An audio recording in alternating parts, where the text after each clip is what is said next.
Meus queridos irmãos e irmãs, é um prazer falar com vocês e fazer essa partilha do Evangelho da nossa liturgia aos domingos, né? Nós continuamos lendo o Evangelho de São Marcos e nesse domingo nós vamos meditar, nós falamos segundo anúncio da paixão de Jesus. É bom partilhar com vocês, nós temos 3 anúncios da paixão.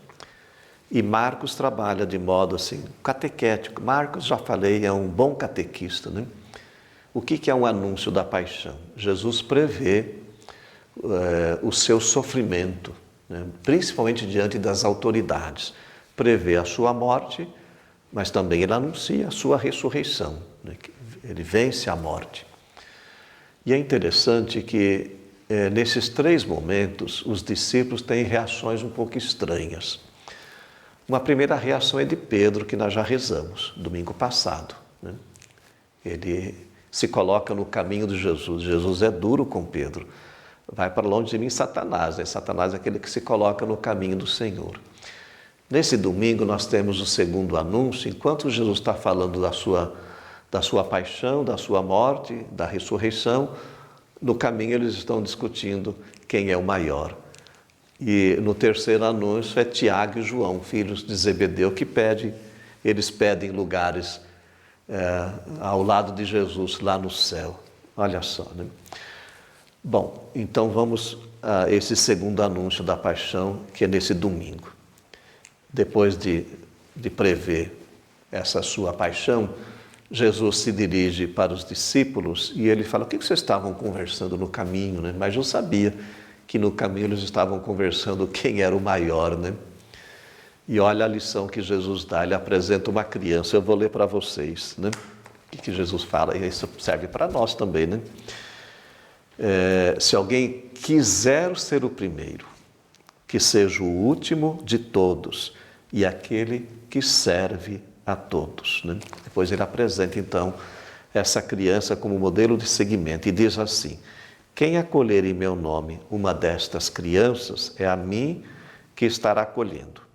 E quem me acolher está acolhendo não a mim, mas aquele que me enviou. É interessante que Jesus não é contra, né, se você quer ser o primeiro, mas aquele que é o primeiro é aquele que mais tem que servir. E isso serve para todos nós, né, que temos uma autoridade, não só na igreja, mas também na vida pública. Eu, como bispo, um padre, quem é um professor, quem é o presidente da República, quem é governador, quem é um ministro, né? Um deputado, um senador, enfim. Todas as pessoas que exercem funções, de uma certa forma, nós estamos quase que à frente da administração de muitas coisas, a lição que Jesus dá não é para a gente se sobrepor, de mandar, de querer impor as coisas, mas a gente servir, se tornar humilde, se tornar pequeno como uma criança. E Jesus deu exemplo. Eu vou lembrar algumas passagens para vocês dos evangelhos. O Senhor falando isso, né? Ele fala assim: eu, porém, estou no meio de vós como aquele que serve. Olha, Deus que vem para nos servir. Olha que lição importante. O Filho do Homem não veio para ser servido, mas para servir e para dar a sua vida em resgate por muitos. E uma passagem fabulosa, né? Quando Jesus, é João, né? Vou ler para vocês, quando ele está no contexto da Páscoa, quando ele pega a bacia, o jarro, uma toalha e começa a lavar os pés dos discípulos. Ele fala: se eu, Senhor e Mestre, vos lavei os pés, também vós deveis lavar os pés uns dos outros. Então, essa marca do serviço, como ela é importante em nossa vida. E não é a gente se rebaixar, né? Mas a gente se colocar à disposição das pessoas e dos outros. A nossa vida é assim. Quantas pessoas que nos servem no único dia, né? Eu costumo dizer: quem é que preparou essa minha roupa, a minha comida, o meu alimento, as coisas que eu uso só num dia, né?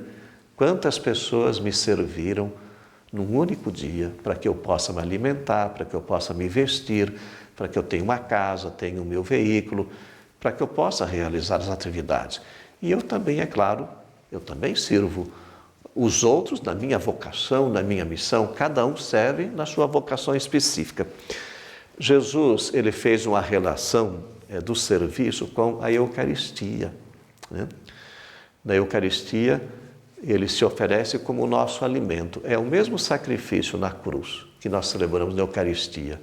Oferecer o corpo e oferecer o sangue, o pão e o vinho, né? Que pelo milagre do Espírito Santo são transformados no corpo e sangue de Cristo, é oferecer a própria vida, oferecer o tempo, os dons, a nossa inteligência, as qualidades que nós temos, né?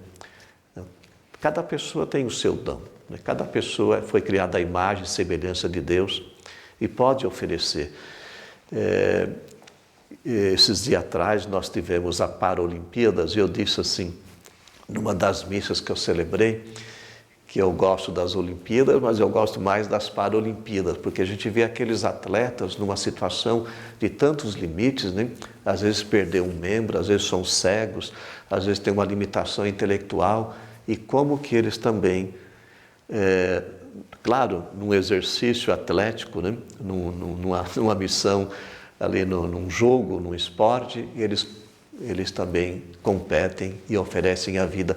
E a gente percebia assim, uma alegria, não só em quem ganhou uma medalha, mas em todos eles, né? Então, até uma pessoa com deficiência, ela pode servir. Quanto mais nós, né? Então, o serviço. E nós celebramos na Eucaristia essa graça, né? São Paulo, eu vou ler para você, ele dizia assim, exorto-vos, portanto, irmãos, pela misericórdia de Deus, a que ofereçais os vossos corpos como hóstia viva, santa e agradável a Deus. Aprendamos essa lição de Jesus e cada vez que você estiver participando da missa, celebrando a Eucaristia, lembre-se que ela é um sacrifício, uma oblação de Cristo, da Igreja e de cada um de nós. Abençoe-vos o Deus Todo-Poderoso, Ele que é Pai, Filho e Espírito Santo. Amém.